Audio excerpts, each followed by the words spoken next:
হেমেন্দ্র কুমার রায়ের জকের ধন। ১. মরার মাথা। ঠাকুরদাদা মারা গেলে পর তার লোহার সিন্ধুকে অন্যান্য জিনিসের সঙ্গে একটি ছোট্ট বাক্স পাওয়া গেল।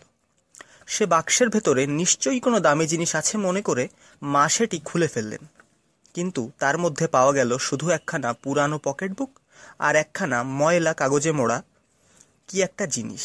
মা কাগজটা খুলেই জিনিসটা ফেলে দিয়ে হাউমাউ করে চেঁচিয়ে উঠলেন। আমি ব্যস্ত হয়ে বললুম, কি হলো মা? মা ভয়ে কাঁপতে কাঁপতে মাটির দিকে আঙুল দেখিয়ে দিয়ে বললেন, কুমার, শিগগিরই ওটা ফেলে দে। আমি হেঁট হয়ে চেয়ে দেখলুম একটা মরার মাথার খুলি মাটির উপরে পড়ে রয়েছে। আশ্চর্য হয়ে বললুম, লোহার সিন্ধুকে মরার মাথা? ঠাকুরদা কি বুড়ো বয়সে পাগল হয়ে গিয়েছিলেন? মা বললেন, ওটা ফেলে দিয়ে গঙ্গা জলে স্পর্শ করবি, চল। মরার মাথার খুলিটা জানালা দিয়ে আমি বাড়ির পাশের একটা খানায় ফেলে দিলুম। পকেট বুকখানা ঘরের একটা তাকের ওপর তুলে রাখলুম। মা বাক্সটা আবার সিন্ধুকে পুড়ে রাখলেন। দিন কয়েক পরে পাড়ার করালি মুখুর্জে হঠাৎ আমাদের বাড়িতে এসে হাজির। করালি মুখুজ্জেকে আমাদের বাড়িতে দেখে আমি ভারী অবাক হয়ে গেলুম, কারণ আমি জানতুম যে ঠাকুরদাদার সঙ্গে তার একটুও বনিবনা ছিল না। তিনি বেঁচে থাকতে করালিকে কখনো আমাদের বাড়িতে দেখিনি। করালিবাবু বললেন, কুমার, তোমার ওপরে এখন আর কোনো অভিভাবক নেই, তুমি নাবালক। হাজার হোক তুমি তো আমাদের পাড়ারই ছেলে, এখন আমাদের সকলেরই উচিত তোমাকে সাহায্য করা। আমি তাই এসেছি। করালিবাবুর কথা শুনে বুঝলুম তাকে আমি যতটা খারাপ লোক বলে ভাবতুম, আসলে তিনি ততটা খারাপ লোক নন। তাকে ধন্যবাদ দিয়ে বললুম, যদি কখনো দরকার হয় আমি আপনার কাছে যাব। করালিবাবু বসে বসে এ কথা সে কথা কইতে লাগলেন। কথা প্রসঙ্গে আমি তাকে বললুম, ঠাকুরদাদার লোহার সিন্ধুকে একটা ভারী মজার জিনিস পাওয়া গেছে। করালিবাবু বললেন, কি জিনিস? আমি বললুম, একটা চন্দন কাঠের বাক্সের ভেতরে ছিল একটা মরার মাথার খুলি। করালিবাবুর চোখ দুটো যেন দপ করে জ্বলে উঠল। তিনি তাড়াতাড়ি বলে উঠলেন, মরার মাথার খুলি? হ্যাঁ, আর একখানা পকেট বই। সে বাক্সটা এখন কোথায়? লোহার সিন্ধুকেই আছে। করালিবাবু তখন সে কথা চাপা দিয়ে অন্য কথা কইতে লাগলেন, কিন্তু আমি বেশ বুঝলুম তিনি যেন অত্যন্ত উত্তেজিত হয়ে উঠেছেন। খানিক পরে তিনি চলে গেলেন। সেদিন রাত্রে হঠাৎ আমার ঘুম ভেঙে গেল।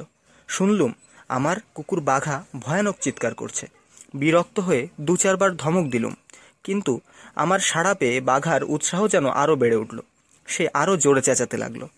তারপরেই যেন কারো পায়ের শব্দ পেলুম। কে যেন দূর দূর করে ছাদের ওপর দিয়ে চলে গেল। ব্যস্ত হয়ে তাড়াতাড়ি ঘরের দরজা খুলে বেরিয়ে এলুম। চারিদিকে খোঁজ করলুম, কারুকেই দেখতে পেলুম না। ভাবলুম আমারই ভ্রম। বাঘার গলার শিকল খুলে দিয়ে আবার ঘরে এসে শুয়ে পড়লুম। সকালবেলায় ঘুম ভেঙেই শুনি মা ভারী চেঁচামেচি লাগিয়েছেন। বাইরে এসে জিজ্ঞাসা করলুম, ব্যাপার কি মা? মা বললেন, ওরে, কাল রাত্রে আমাদের বাড়িতে চোর এসেছিল। তাহলে কাল রাত্রে যা শুনেছিলুম তা ভুল নয়। মা বললেন, দেখবি আয়, বড় ঘরের লোহার সিন্ধুক খুলে রেখে গেছে। ঘরে গিয়ে দেখি সত্যিই তাই, কিন্তু চোর বিশেষ কিছু নিয়ে যেতে পারেনি, কেবল সেই চন্দন কাঠের বাক্সটা ছাড়া। কিন্তু মনে কেমন একটা ধোঁকা লেগে গেল। সিন্ধুকে এত জিনিস থাকতে চোর খালি বাক্সটা নিয়ে গেল কেন? আরও মনে পড়ল, কাল সকালে এই বাক্সের কথা শুনেই করালিবাবু কিরকম উত্তেজিত হয়ে উঠেছিলেন। তবে কি এই বাক্সের মধ্যেই কোনো রহস্য আছে? সম্ভব, নইলে একটা মরার মাথার খুলিকে আর এত যত্ন করে লোহার সিন্ধুকের ভিতরে রেখে দেয় কেউ? মাকে কিছু না বলেই তাড়াতাড়ি বাইরে ছুটলুম।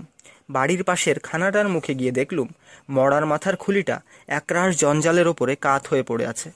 সেটাকে আর একবার পরখ করার জন্য তুলে নিলুম। খুলির এক পিঠে গাঢ় কালো রং মাখানো ছিল, কিন্তু খানার জল লেগে মাঝে রং উঠে গেছে, আর যেখানে রং নেই সেইখানে আঁকের মতন কতগুলো কি জিনিস খোদা রয়েছে। অত্যন্ত কৌতূহলী হয়ে খুলিটাকে লুকিয়ে আবার বাড়িতে আনলুম। সাবান জলে সেটাকে বেশ করে ধুয়ে ফেলতেই কালো রং উঠে গেল। তখন আশ্চর্য হয়ে দেখলুম খুলির এক পিঠের সবটায় কে অনেকগুলো অঙ্ক খুদে রেখেছে। অঙ্কগুলো খুবই অদ্ভুত ধরনের। শুনলেন জকের ধনের প্রথম অধ্যায়। প্রতিক্রিয়া জানিয়ে অথবা পরামর্শ দিয়ে কমেন্ট করুন। ভালো লাগলে লাইক করুন। গল্পের বাকি অংশ শুনতে অবশ্যই সাবস্ক্রাইব করুন আমাদের চ্যানেল। ধন্যবাদ।